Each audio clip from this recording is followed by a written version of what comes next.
예, 오늘 뉴스 일침 첫 번째 주제는 북한 인권 결의안 통과 이후 한반도 정세입니다. 어제 인권 결의안이 제3위원회에서 채택이 됐습니다. 압도적인 표차로 채택이 됐는데 이 채택이 되자마자 북한이 강력하게 반발을 했습니다. 이 최명남 외무성 부국장은 모략의 산물이다, 모순투성이다 이렇게 불만을 토로를 했습니다. 그러면서 핵실험을 감행할 수도 있다 이런 뉘앙스의 발언도 했습니다. 과연 한반도 정세 앞으로 어떻게 될지 패널들과 함께 이야기 나눠보도록 하겠습니다. 이게 제3위원회를 통과를 했어도 이제 총회에서 또 통과가 돼야 되고 마지막 관문인 안보리에서 또 채택이 돼야 되는데 안보리에는 이제 중국과 러시아가 있기 때문에 부결될 가능성이 높지 않습니까? 특히 중국 같은 경우는 이제 반대하겠다라고 공식적으로 얘기를 했거든요. 네. 상임 이사국 5나라가 미국, 프랑스, 영국, 러시아, 중국인데 네.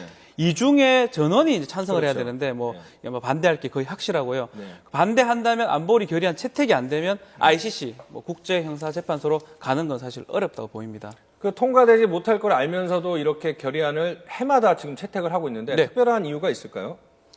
어쨌든 지금 이렇게 유엔에서 이 문제를 계속해서 거론하고 있는 것, 네. 이것이 이제 북한에 대한 압박으로 작용할 수 있는 것이거든요. 네. 그리고 어쨌든 지금 이 결의안이 통과가 일단 1차적으로 된 것인데 네. 안전보장이사회에 가서 이것이 타결에 처리가 되지 않는다 하더라도 안보리에서 이 문제를 논의하는 것 자체가 북한에 대한 압박, 그래서 북한에 대한 변화를 어쨌든 야기할 수 있는 도구로 작용할 수 있는 것이니까 네. 이러한 시도 이제 계속해서 일어나고 있는 것이고요. 네. 어쨌든 보도를 보셔서 아시겠지만 또 최근에 북한 이제 프랑스에서 네. 북한 유학생 탈북 관련해 가지고 강제 소환 문제가 불거졌는데 이런 네. 문제들 계속해서 나오기 때문에 네. 앞으로 이 문제는 북한의 의도와는 다르게 국제사회에서 상당히 이제 크게 반향을 불러일으킬 것으로 보입니다. 또 개별 국가 네. 제재도 사실 가능하거든요. 그렇기 네. 때문에 이렇게 안보리나 유엔에서 거론된다는 거는 북한 입장에 상당히 부담을 느낄 수 있고요.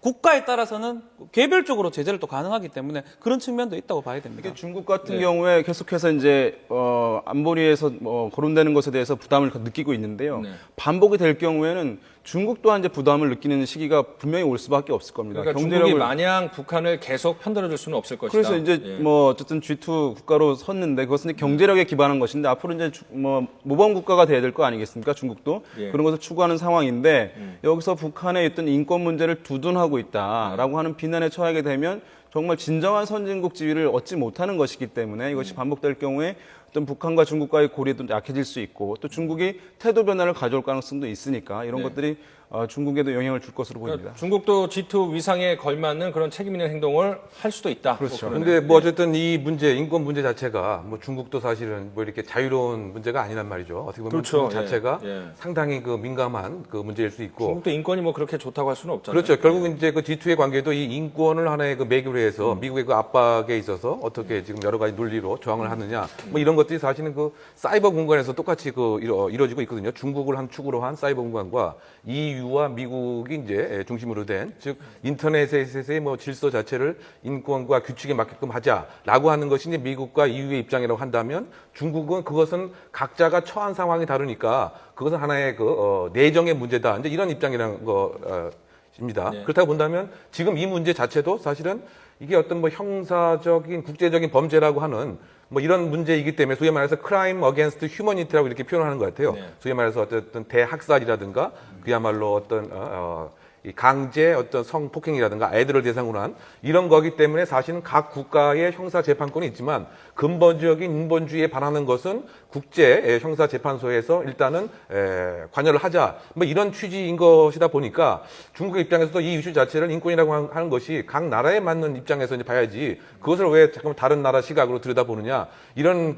입장에서 결국 안보리에서도 부결할 가능성이 상당 부분 이제 있다. 네. 이제 그렇다고 봤을 때 결국 이 가장 큰 취지 자체는 네. 일단은 북한 내에서도 소위 통치 엘리트들은 이와 같은 사항을 다 접하게 마련입니다. 그렇다고 봤을 때 결국 최고 존엄이라고 하는 김정은 또는 네. 김일성, 김정일의 여러 가지 자기는 업적으로 알았지만 이것이 인본에 반하는 것이다라고 하는 것이 네. 국가적인 어떤 국제적인 공표가 오는 것 자체에 대해서 네. 상당 부분 부담을 느낄 수밖에 없는 그래서 결국은 이것이 동전의 양면적 측면에서 상당히 효과가 있는 것이고 더군다나 여러 가지 국제적인 원조라든가 뭐 이런 거와 관련돼서는 특히 유럽이나 서방 국가는 가장 핵심을 얼마만큼 인권 수준이 보장이 돼 있느냐 이것을 먼저 가늠하기 때문에 더구나 이번에 그 결의안을 보면은 소위 그 북한이 믿었던 그 비동맹 국가들 입장에서 사실은 그 전폭적으로 이 지지를 한 것을 본다고 한다면 결국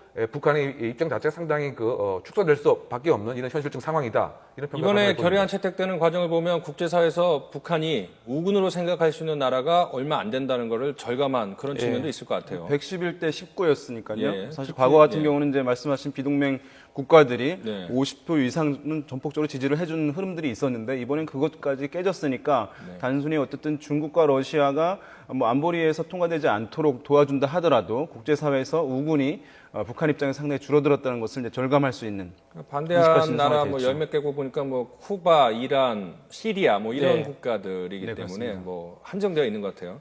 근데 이번에 그 결의안이 뭐 2005년인가요? 2005년부터 이제 해마다 결의안이 이제 채택이 되고 있는데 이번이 이제 가장 강력한 수준이라고 평가를 하는 부분이 많습니다. 근데 이제 가장 궁금한 거는 김정일, 김정은 실명을 거론하지 않고 최고 지도자라고 또 명확하게 밝히지 않고 고위층이라고 했거든요. 뭐 일부러 좀 여지를 남겨두기 위해서 좀 배려한 부분인가요? 어떻게 평가를 해야 되죠? 그런 측면도 있겠지만 네. 사실은 만약에 이제 뭐 만약의 경우 정말 안보리 통과가 돼가지고 네. 국제 형사 재판소로 간다면 이제 그때는 이름을 거론해도 되거든요. 그러고 지금은 반인도 범죄라고 얘기를 했는데 네. 인권 침해 그런 뭐 집단 학살이라든지 이런 범죄인데 실제로 지금 국제 형사 재판소에 한 8개 나라가 올라가 있습니다. 네. 케냐 대통령 같은 경우는 지금 뭐 재판도 받고 있고요. 근데 만약에 영장 같은 게 발부되면 이제 이름이 거론이 돼야 됩니다. 네, 그때 뭐 하겠죠. 예, 예. 그러면 김정은 영장이 혹시나 발부가 된다면 회원국은 못 갑니다. 김정은이가 이제는 만약에 발부가 되면 회원국에서는 가자말자 체포를 하게 되는 경우니까 그러니까 지금 당장은 이름을 거론할 필요가 없고 만약에 제재안이 뭐 결의안이 채택이 된다면 그때는 이름을 거론해야죠. 그때 거론할 것 그러니까 뭐 같습니다. 미리에 할 필요는 없었군요. 겁주거나 뭐 이렇게 할 필요는 없으니까 근데 누가 봐도 아니까 굳이 그럴 필요는 없는 거죠. 자, 그런데 이제 북한이 채택 직후에 바로 뭐 핵실험 얘기를 했습니다. 핵실험. 뭐 제가 이제 아침에도 통화를 해봤더니 핵실험 가능성이 뭐 없지는 않다 이렇게 평가를 하는데 이제 이번에 하게 되면 이제 4차 핵실험인데 아마 북한이 또 그런 거에 대해서는 이제 선수이기 때문에 시기를 잘 볼 것 같아요. 가능하다 보세요? 할 것 같아요? 아니면 위험하다 말까요? 뭐 북한이 이제 어떠한 이제 도발을 뭐 핵실험뿐만 아니라 뭐 미사일을 쏘거나 여러 가지 그렇죠. 도발을 할 가능성이 이제 있는 것이죠. 또 미사일 발사 가능성이 가장 높죠, 사실은. 그렇습니다. 예. 이제 핵실험도 뭐 한다고 했을 때 이 기회에 네. 어쨌든 더 명확한 이제 국제적인 협상 카드를 갖게 되는 것이 이제 필요하다고 볼 수 있을 텐데. 이제 다만 이것을 바로 이제 할 것이냐에 대해서는 좀 뭐 의문이 있을 수 있을 겁니다. 왜냐하면 지금 북한도 안보리 문제 남아 있는 상황이지 않습니까? 예, 여기서 괜히 핵실험을 강행했을 경우에 또 북한이 뭐 남한에 대한 도발을 강행했을 경우에 국제사회로부터의 비판 또 중국과 러시아의 또 입장이 난처해지고 그럼 안보리에서 어떻게 장담할 수 없는 상황이 도래할 수 있기 때문에 괜히 섣불리 도발을 감행했다가 북한이 더욱더 고립을 자초하게 되고 또 1차적으로 최종적으로 추구하고 있는 안보리 통과하지 않는 것 이것마저 흔들릴 수 있는 여지가 있기 때문에 네. 북한이 무리한 어떤 도발을 감행하지는 현재로서는 지금 하지 않을 것으로 보입니다. 네, 뭐 가능한 뭐 시나리오가 먼저 일단은 그 명분이 일단 생겼으니까 공격적인 입장은 분명히 취할 것 같아요. 네. 지금 미국을 중심으로 해서 결국 북한의 어떤 통치 체계 자체를 지금 붕괴시키려고 한다. 그렇다고 본다면 북한의 입장에서는 자유권 발동의 측면에서 여러 가지 뭐 핵 관련된 시설을 재가동한다든가 뭐 다른 또 무기에 있어서의 뭐 훈련을 한다든가 이런 어떤 그 공격적인 자유권을 발동한다라고 하는 명분을 뭐 찾을 이와 동시에 사실은 지금 어떤 전개되는 상황 자체가 그렇게 북한 입장에서 녹록치 않음을 분명히 알고 있기 때문에 어떤 면에서는 또 유화적인 입장에서 그럼 좋다. 인권에 관한 일정한 수준을 보여주겠다라고 해서 일부 뭐 권관에 대해서 뭐 한번 수용을 하는 이런 모습을 보여주는 그런 방면에서 예를 들면 그래 그러면 지금 정치범 수용소라고 하는 거 사찰단이 와서 직접 확인을 해라. 그렇죠. 핵시설 사찰단 받아들이듯이. 네. 그래서 사실은 이미 그 수개월 전부터 네. 그 지금 정치범 수용범들을 다른 곳으로 이미 그 이전했다라고 하는 이런 증언들이 많이 나오고 있거든요. 그래서 그와 같은 시설을 보여줌으로써 인권 수준 자체가 이렇게 생각하는 것과는 다르다. 이거 왜곡이 됐다라고 하는 그런 뭐 유화적인 제스처와 동시에 또 한편으로서는 지금 우리 남한 대한민국과의 관계에 있어서 어떻게 본다면 단기 어떤 냉각 국면을 뭐 계속 이제 주장을 하겠죠. 이것의 가장 큰 책임 자체가 우리 남한이 여기에 적극적인 주도를 하고 참여를 했기 때문에 이 남북 대화는 더 이상 없다. 뭐 이런 어떤 강경 모드는 일부분 상당 부분 예상되지 않나 생각됩니다. 저 참고로 말씀드리면은 북한이 처음으로 1차 핵실험을 한 게 2006년이었고요. 2차가 2009년, 그리고 마지막 3차가 2013년, 그러니까 3년에서 4년의 텀이 있었는데 2013년에 그 3차 핵실험을 했는데 4년이나 5년이면 상당히 기간이 짧기 때문에 북한의 히든카드 핵실험을 섣불리 했을까라는 뭐 분석도 있고, 교수님이 말씀하신 것처럼 장기적으로는 인권을 관련해서 북한의 변화를 이끌어낼 것이다, 이런 분석들이 힘을 얻고 있는 그런 상황입니다. 자, 그러면 이런 상황에서 우리 정부가 할 수 있는 역할은 뭐가 있을까요? 그 북한을 압박하는 것 외에 북한을 변화시키기 위해서 어떤 역할을 할 수 있을까요?